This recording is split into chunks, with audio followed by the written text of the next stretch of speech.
certain way that, by just being in this room, you've never done it in this room in that way. And you've never done it to this group of people. So already it's new. And if you directed it somebody who's playing the character in the scene that you're talking in, you never had that character to play it. So it's going to be different just there too, rather than the way I did it when I got that award in 1958, which makes it pretty stale. So think of it as new, even if you're bringing something back. Okay, that's not easy to do. We all have ghosts of what I did on that line. Right? It worked in Kalamazoo, Michigan, and I know tonight it will work. If it worked in Cairo, maybe it'll work here. Right. So, what are you going to do, JJ? I will continue with Falstaff.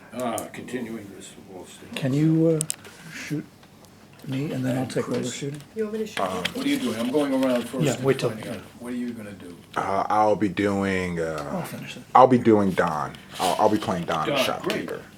Great. Don, the shopkeeper. And Tom? I'm gonna do a Big Daddy from Alcine. Great. It's a monolith. Okay. Mr. Bakri? I can do Mark Antony again. Mark Antony. From Julie Caesar, baby. Julie. Big Julie. Julie Julie. Caesar, baby. Julie, the Jewish guy. I didn't prepare anything. Julie Caesar, baby. I was watching Romeo and Juliet, the film with John Leguizamo. Did you see And that? DiCaprio? Hey, Romeo and Juliet, baby. Yeah. 'Tis soft with light through yonder window breaks, baby. It was great. Orson Welles is the one who started all this trend of Oh boy, yeah. He was the the enfant Inception. terrible. Miss El Gamal. I'll do Edna from Joe and Edna, the scene, waiting for Lefty. Waiting for that. Great.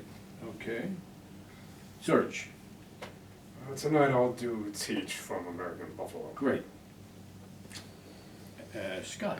I'll continue with Moliere, and I still haven't looked to see the name of the character. George Which place? What's the name of the character? Doctor, in spite of himself. I can pull it up right now. Le médecin? Malgré Louis. Malgré Louis. Oui.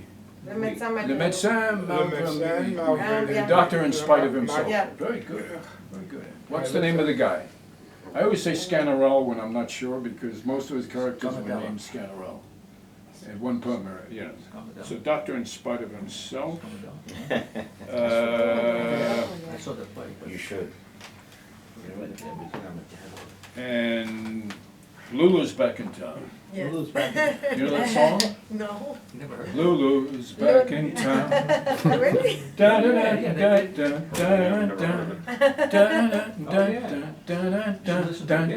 da da You can do that for the Lulu's back in town. That's so cool.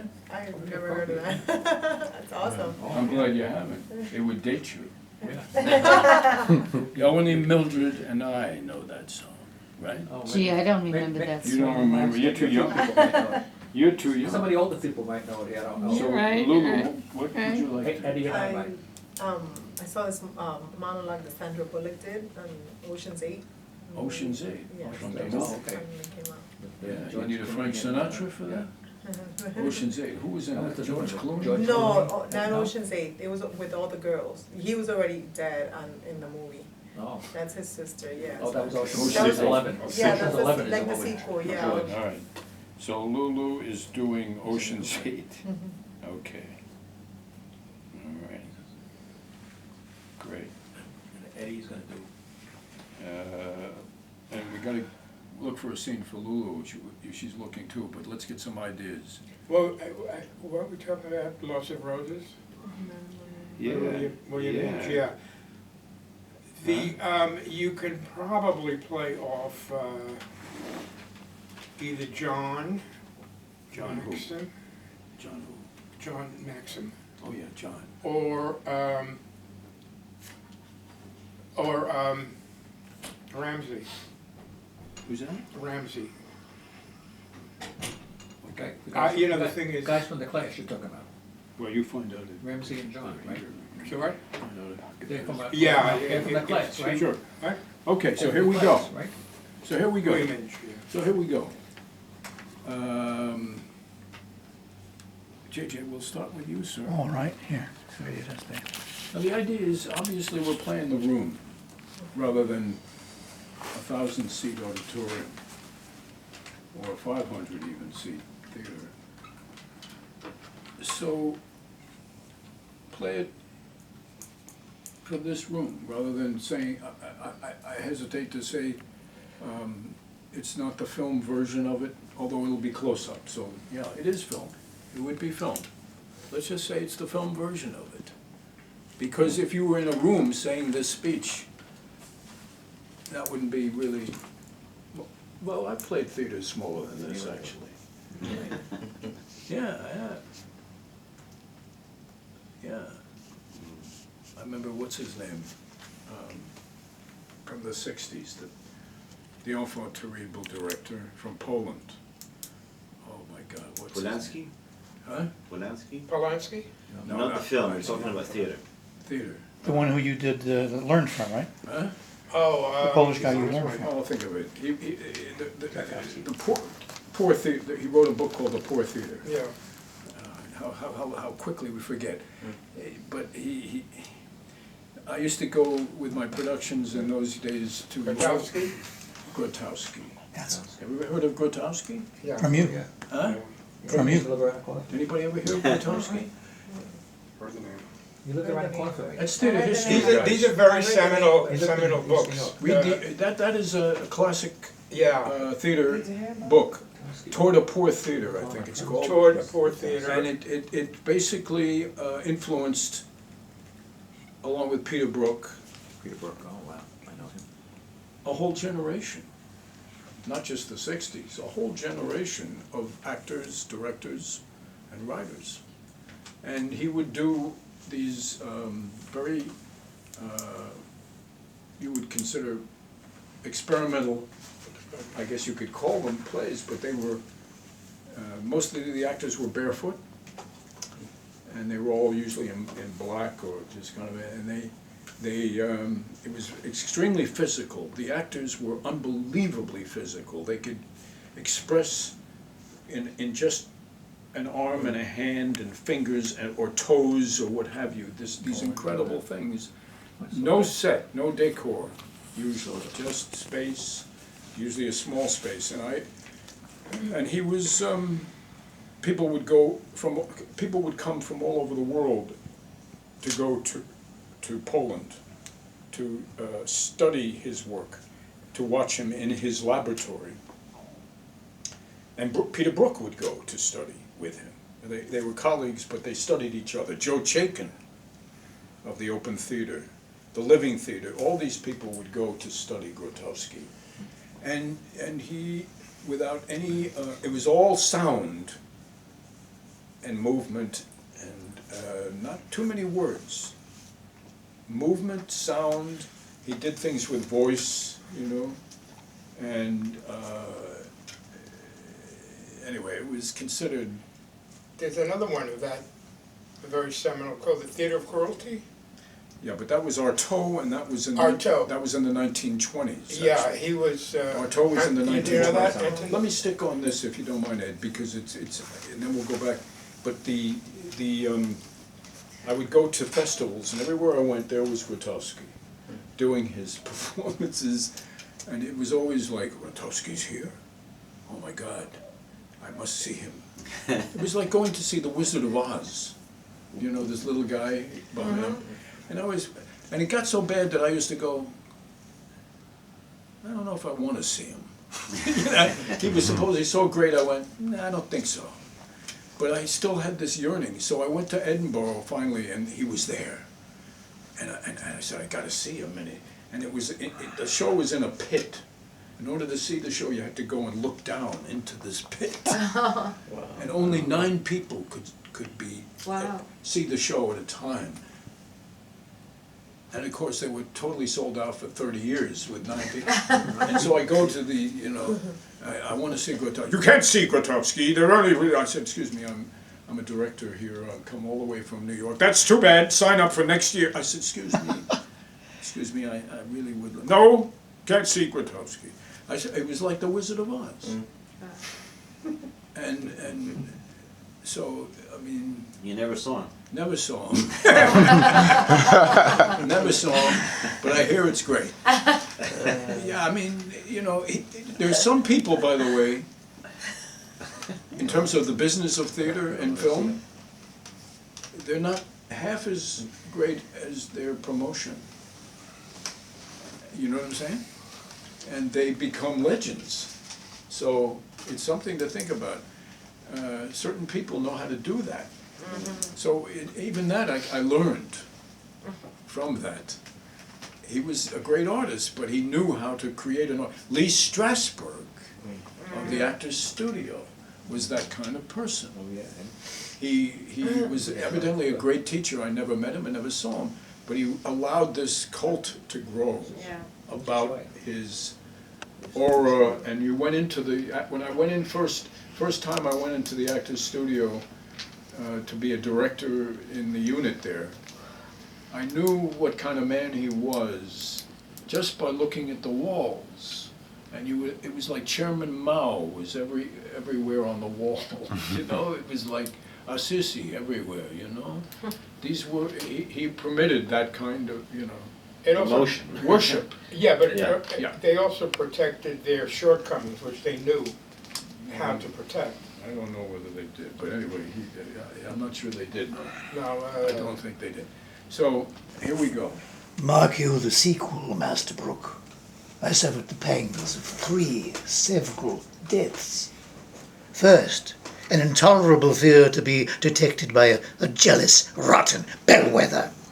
Next, to be compassed like a good bilbo in the circumference of a peck, hilt to point, heel to head. And then, when I had been half stewed with stinking clothes that fretted in their own grease like a Dutch dish, to be thrown into the Thames and cooled like a horseshoe, hissing hot. Imagine that. A man of my kidney, a man of continual dissolution and thaw. 'Twas a miracle I escaped suffocation. Think of that, Master Brook.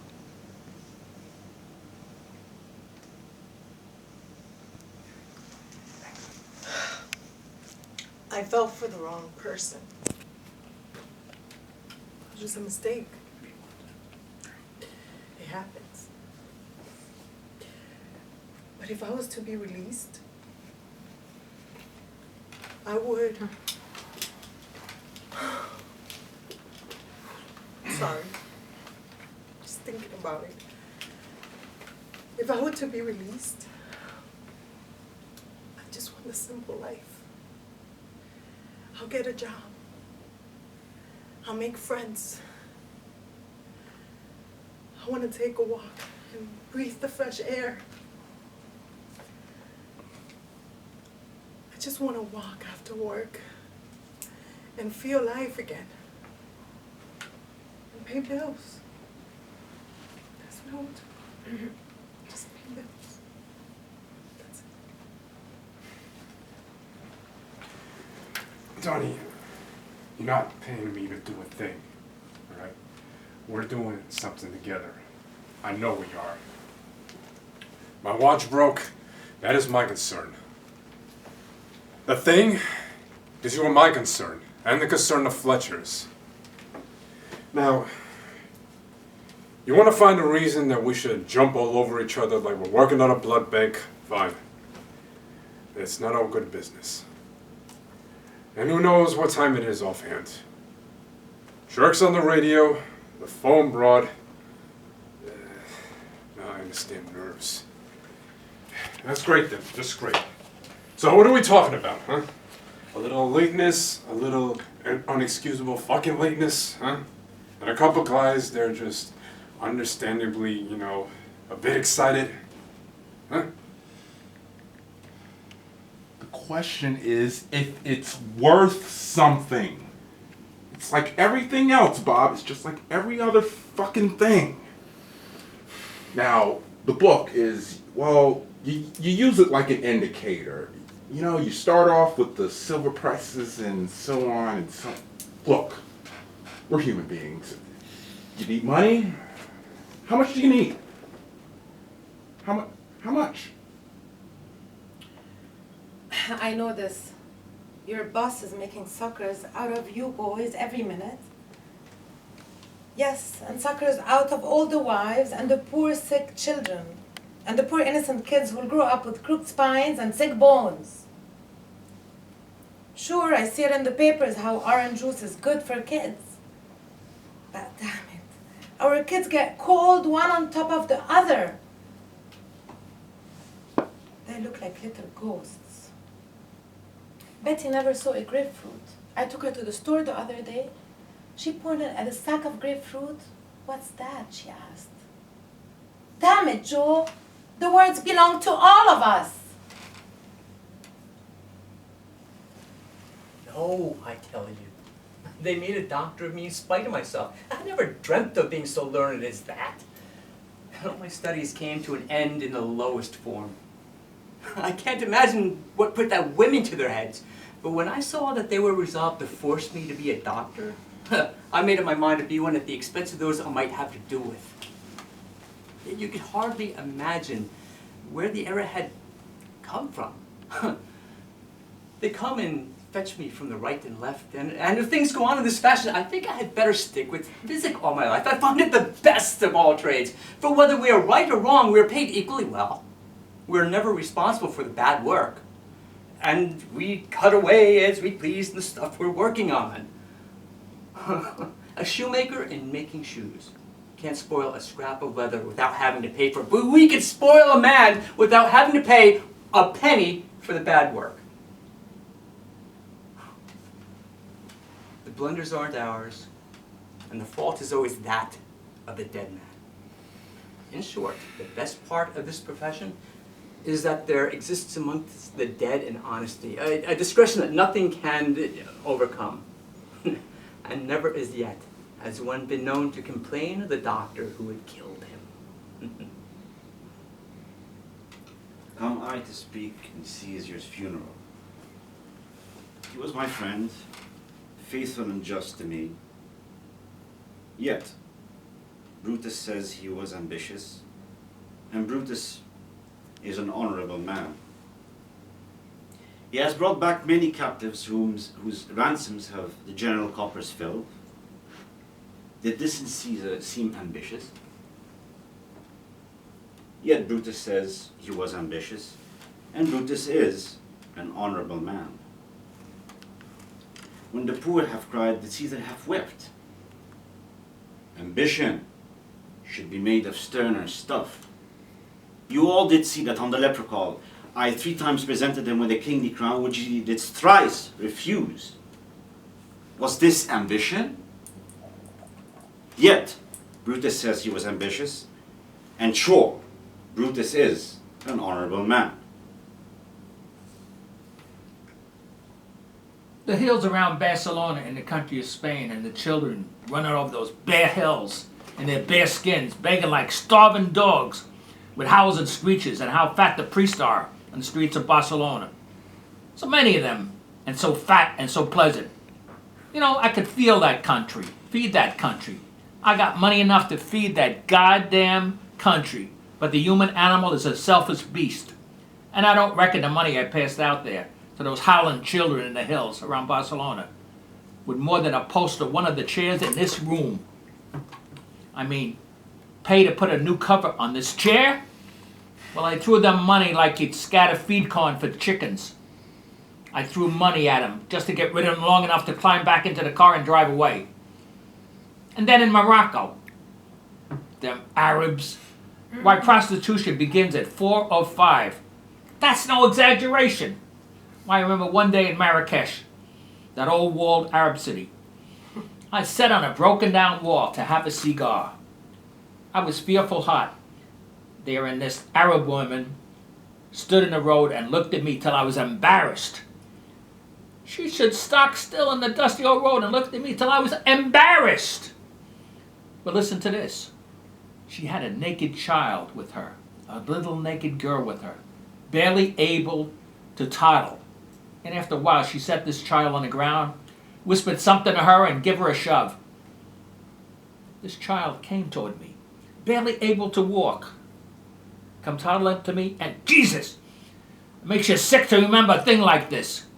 It stuck out its hand and tried to unbutton my trousers. That child was not yet 5. Can you believe me? Or do you think I'm making this up? I went back to the hotel and I said to Big Mama, get packed. We're clearing out of this country. Bravo, bravo, bravo, bravo. Hey.